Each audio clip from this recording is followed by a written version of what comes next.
Assalamualaikum warahmatullahi wabarakatuh. Saya Muhammad Dahlan Fauzi, mahasiswa Ilmu Kesejahteraan Sosial semester 5. Di video kali ini saya akan menjelaskan tugas yang diberikan oleh Bapak Sohibul Ansor dengan mata kuliah advokasi sosial dan gerakan sosial, di mana tugas yang diberikan beliau yaitu membuat suatu video ringkasan dari materi yang diberikan oleh beliau. Untuk itu saya akan meringkas materi yang telah diberikan oleh beliau.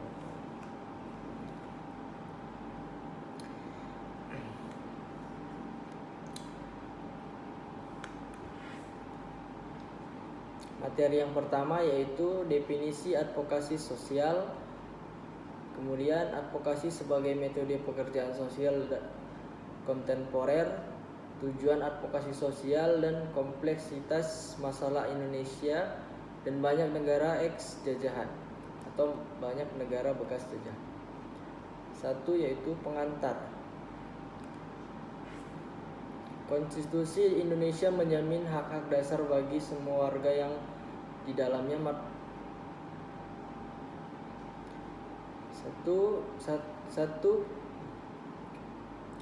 Satu pengantar. Konstitusi Indonesia menjamin hak-hak dasar bagi semua warga negara yang di dalamnya, martabat yang melekat dan hak-hak yang tidak dapat dicabut dari semua individu yang diakui.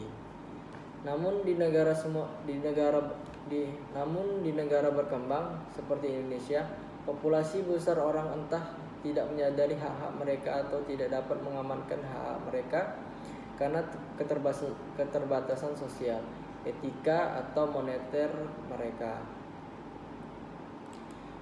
Banyak organisasi dan kelompok yang mengadvokasi hak-hak kaum terpinggirkan.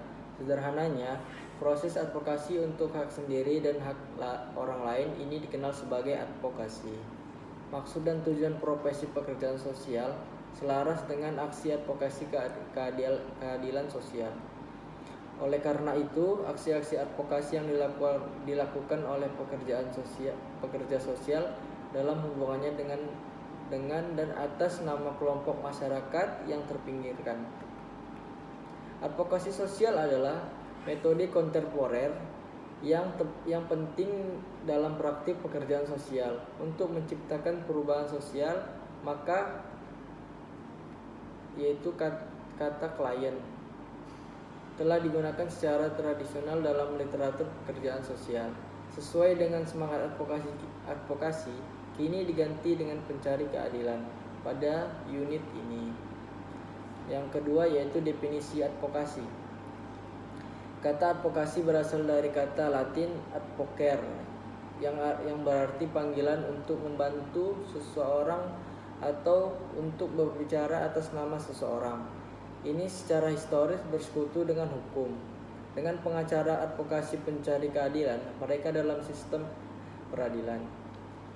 Dalam praktik pekerjaan sosial, advokasi mencakup aspek-aspek seperti menciptakan kesadaran di kalangan publik, menantang ketidaksetaraan dan perampasan dalam advokasi untuk reformasi kebijakan, implementasinya yang efektif. Untuk mengembangkan pemahaman yang lebih baik tentang istilah advokasi, mari kita periksa beberapa definisi.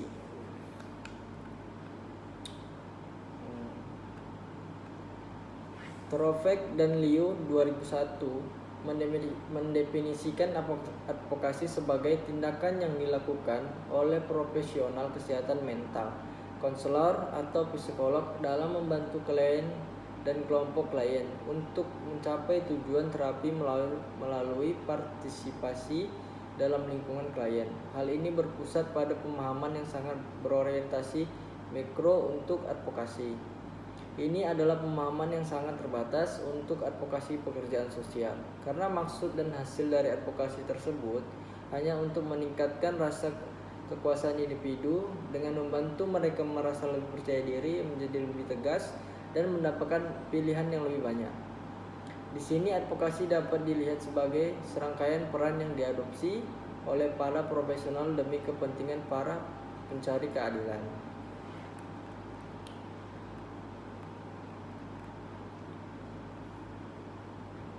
Pemahaman tentang advokasi pekerjaan sosial ini sangat dekat dengan perspektif emansipatoris dan transformasional tentang pekerjaan sosial dengan fokus sebagai berikut.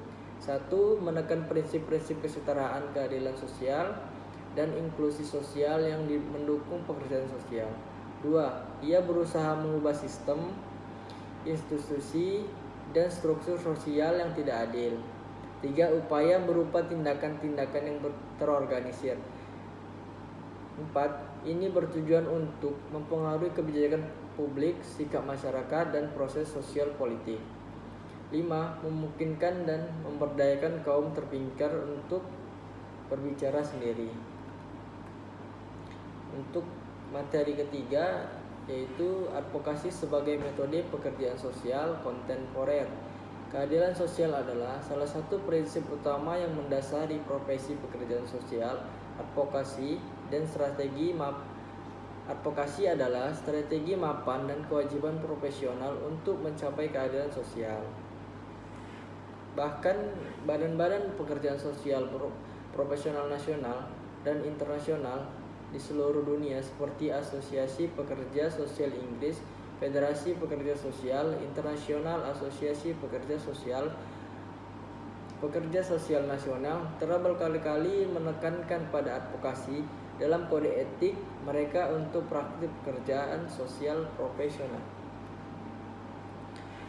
Untuk materi keempat yaitu tujuan advokasi. Tujuan advokasi menjadi pembela hak-hak masyarakat adalah salah satu peran penting seorang pekerja sosial. Advokasi adalah sarana penting untuk membawa perubahan dalam kehidupan seseorang yang kurang beruntung, tidak berdaya, atau terdiskriminasi. Ini memainkan peran penting dalam mempromosikan kesejahteraan individu dan kelompok tersebut. Masih banyak masyarakat kita yang cacat, kurang beruntung, dan tidak memiliki akses informasi, layanan, fasilitas, dan sebagainya. Tujuan advokasi hak-hak asasi manusia yang diberikan oleh Lord and Gray 2007 diadaptasi oleh advokasi pekerja sosial. Upaya dalam konteks sosial India dan tercantum di bawah ini. 1. Mendidik diri kita sendiri dan orang lain tentang suatu isu atau masalah yang perlu ditangani. 2. Mengubah sikap. 3. Sensitisasi dan pengaruhi pembuat undang-undang. 4. Menyelenggarakan upaya untuk mendukung perubahan hukum dan sosial. 5. Mengembangkan koalisi dan jaringan. 6. Mempengaruhi media untuk mempresentasikan isu kontemporer. 5. Kompleksitas masalah Indonesia dan biaya negara eks jajahan. Jadi di sini kenapa Indonesia tidak memenuhi hak pekerja yang layak bagi kemanusiaan bagi tiap-tiap warganya, sebagaimana Indonesia tidak memenuhi hak-hak warga negara lain yang ada di dalam konstitusinya. Alasan utama adalah ketiadaan uang. Nah, ketiadaan uang ini ialah yang membuat pemerintah Indonesia dari rejim ke rejim mencari uang dengan segala cara. Utamanya adalah mencari uang dan investasi. Uang dianggap sebagai suatu langkah yang ingin dimiliki oleh pihak lain, bukan pemerintah Indonesia itu sendiri. Di sini terobosan teori moneter modern yaitu TMM yang menemukan bahwa jika operasi keuangan negara diamati secara konsolidatif, negara yang menciptakan uangnya sendiri. Secara empiris, TMM membedakan uang dan mata uang, sehingga lebih tepat dikatakan negaralah yang menciptakan mata uangnya sendiri. Implikasi dari temuan ini sangat revolusioner. Negara pencipta mata uang tidak perlu berutang atau mencari investasi kepada pihak lain, misalnya swasta atau asing. Negara tersebut cukup menciptakan mata uang untuk menandai programnya, termasuk memenuhi hak-hak warga negara dalam konstitusinya. Nah, sekarang apakah Indonesia bisa melakukan hal ini? Bisa. Kalau kita jawab bisa. Secara bertahap. Tahapan pertama dan paling utama adalah berusaha mendayagunakan semua warganya yang berusia kerja dalam mempekerjakan yang layak bagi kemanusiaan. Tahapan lain terkait memutar balik seluruh pelanggaran yang telah dilakukan oleh para elit Indonesia yang bersumber dari kepercayaan bahwa Indonesia membutuhkan uang dari pihak lain, baik swasta maupun asing. Misalnya, berinvestasi dan pengizinan investasi asing di sektor-sektor yang mengangkut hajat hidup orang banyak.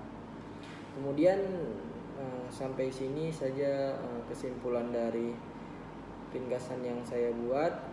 Lebih kurang saya mohon maaf. Wabillahi taufiq wal hidayah. Wassalamualaikum warahmatullahi wabarakatuh.